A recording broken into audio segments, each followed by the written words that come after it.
آج کی تین بڑی خبریں ہیں۔ پہلی خبر یہ کہ خبر ہی غلط نکل آئی ہے۔ فل کورٹ بینچ کی سماعت کا تحریری فیصلہ اب سے کچھ دیر پہلے جاری ہو گیا ہے۔ بندیال صاحب چلے گئے ہیں لیکن ان کا دیا ہوا فیصلہ ابھی بھی برقرار ہے۔ دوسری خبر، لیول پلینگ فیلڈ مانگنے والے سارے ایک ہی لیول میں آ رہے ہیں۔ آج سپریم کورٹ کے حکم پر سب کے کیسز کھولے جا رہے ہیں، Noon league, P T I, peoples party, سب کے، اور ان میں ٹاپ پوزیشن ہولڈر کون ہے کچھ ہی دیر میں آپ کو بتاتا ہوں۔ پھر ایک اور خبر، کیسز کھل ہی نہیں رہے، بند بھی ہو رہے ہیں۔ ارشد شریف کے خلاف کیس بند کر کے داخلے دفتر کر دیا گیا ہے۔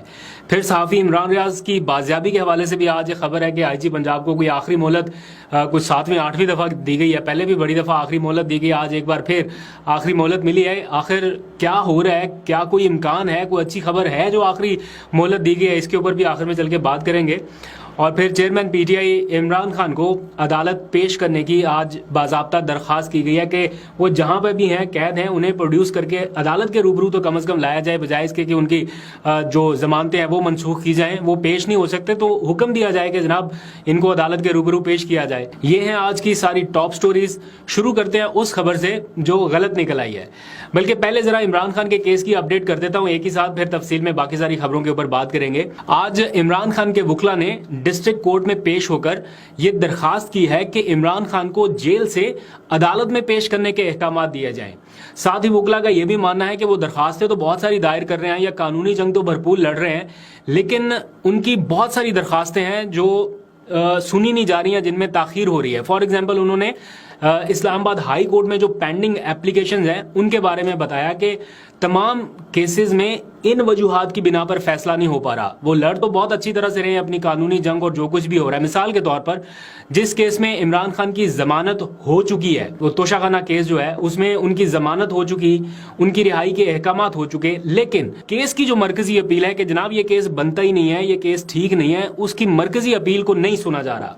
تو جب تک اسے نہیں سنا جائے گا یا اس کا کوئی ڈیسیژن نہیں رہے گا تو اس کے دو نقصانات ہوں گے۔ نمبر 1، نااہلی برقرار رہے گی جب تک مرکزی اپیل کا فیصلہ نہیں ہو جاتا، اور دوسرا یہ کہ ضمانت کسی بھی وقت منسوخ ہو سکتی ہے تو دوبارہ سے پھر اس کیس میں جیل بھیجا جا سکتا ہے۔ تو یہ دو چیزیں ہیں۔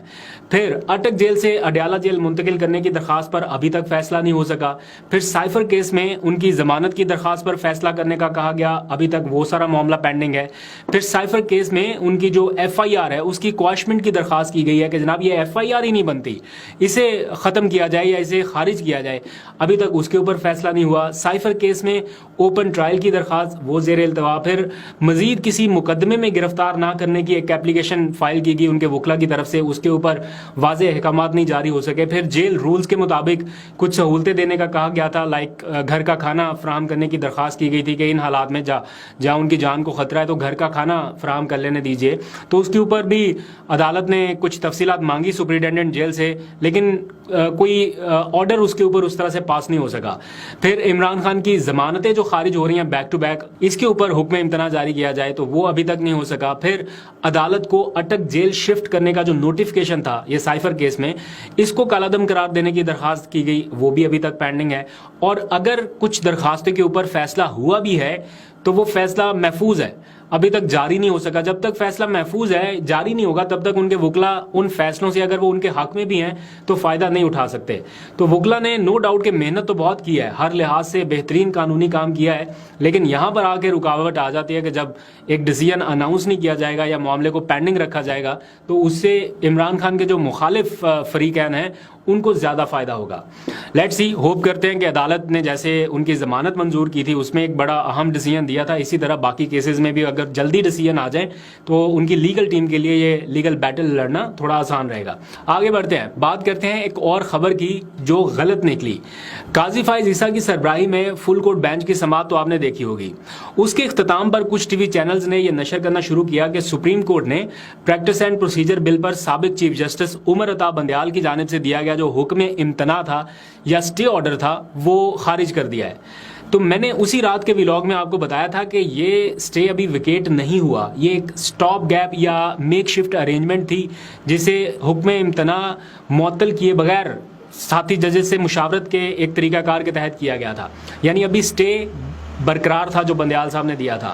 تو آج فل کورٹ سماعت کا تحریری حکم نامہ جاری کر دیا گیا ہے اور 3 صفحات پر مشتمل اس حکم نامے میں اسٹے آرڈر خارج کرنے کا کوئی ذکر نہیں ہے۔